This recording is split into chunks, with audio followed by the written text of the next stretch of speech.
ரொம்ப நாள் கழிச்சு நம்ம இந்தியா ஓடிஐ மேட்ச் விளையாடுறாங்க.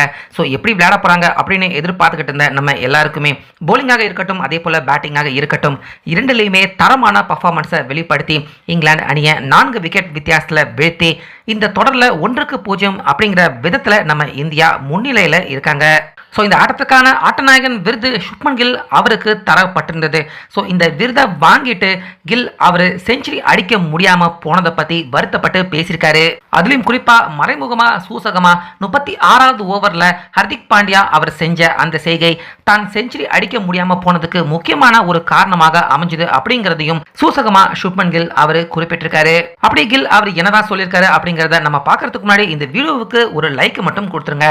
செஞ்சுரி அடிக்க முடியாம போனாலும் கில் அவர் அதிகபட்சமா 87 ரன் எடுத்ததால அவருக்கு ஆட்டநாயகன் விருது அறிவிக்கப்பட்டிருந்தது. அதை வாங்க வந்த கில் நீண்ட நாட்கள் கழிச்சு இந்த மேட்ச்ல கண்டிப்பா கம்பேக் கொடுக்கணும், செஞ்சுரி அடிச்சு ஆகணும் அப்படிங்கிற முனைப்போட தான் நிதானமாக விளையாண்டதா கில் அவரு குறிப்பிட்டிருந்தாரு. ஆனா அடுத்துன்னு இந்திய அணி பக்கம் விக்கெட் சரிவு ஏற்படும் அப்படின்னு நான் நினைக்கல. அக்ஷர் பட்டேல், ஸ்ரேஷ் ஐயர் 2 பேருமே நல்ல பார்ட்னர்ஷிப் கொடுத்தாங்க. ஆனா அடுத்துன்னு இந்திய அணியின் விக்கெட்டுகள் சரிவு ஏற்பட தனக்கு ஒருவித பதட்டம் மனசுக்கு உள்ள ஏற்பட்டதாக கில் சொல்லியிருந்தாரு. ஆனாலுமே பால் நிறைய இருக்கு, டார்கெட் சின்னது அப்படிங்கிறதால தான் செஞ்சுரியும் அடிச்சிடலாம், கண்டிப்பா இந்தியாவை ஜெயிக்க வைக்க முடியும் அப்படிங்கிற நம்பிக்கை ஏற்பட்டுச்சு. ஆனா KL ராகுல் அவருடைய விக்கெட் 36வது ஓவர்ல விழுந்ததுக்கு அப்புறமா இந்தியா எடுக்க வேண்டிய டார்கெட் என்னமோ 24 தான் இருந்துச்சு.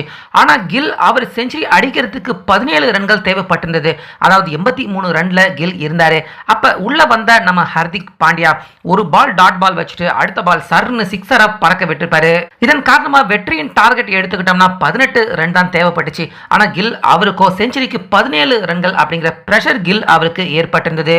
இதனால தான் வேகமா செஞ்சுரி அடிக்கணும் அப்படின்னு மைண்ட் செட்டுக்கு உள்ள வந்த கில் அடுத்த ஓவர் முதலாவது பால்லையே 4 அடிச்சு அதுக்கு அடுத்த பால்லையே 87 ரன்ல அவுட்டும் ஆயிட்டாரு.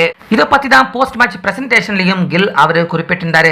தான் செஞ்சுரியை நோக்கி போயிட்டு இருக்கிறப்ப தனக்கு கூடுதல் பிரஷர் ஏற்பட்டதால தன்னால கவனம் சிதறடிக்கப்பட்டு தான் அவசரப்பட்டு அவுட் ஆயிட்டேன். அந்த பிரஷர் ஏற்படலைன்னா கண்டிப்பா நான் செஞ்சுரி அடிச்சிருப்பேன் அப்படின்னு வருத்தப்பட்டு தான் செஞ்சுரி மிஸ் பண்ணதை பத்தி ஹர்திக் பாண்டியா அவர் தான் காரணம் அப்படின்னு நேரடியாக அவர் பேரை குறிப்பிடாம மறைமுகமாக கில் அவர் இந்த விஷயத்தை குறிப்பிட்டிருந்தாரு. ஸோ அந்த வகையில் கடைசி நேரத்தில் ஹர்திக் பாண்டியா அவர் இந்திய அணிக்காக சிக்ஸர் அடிச்சு கொடுத்தது சரியா, இல்ல ஹர்திக் பாண்டியா அவர் நிதானமாக தான் இருந்திருக்கணும், கில் அவரை செஞ்சுரி அடிக்க விட்டுருக்கணுமா? உங்க கருத்து என்ன அப்படிங்கிறத கமெண்ட்ல சொல்லுங்க.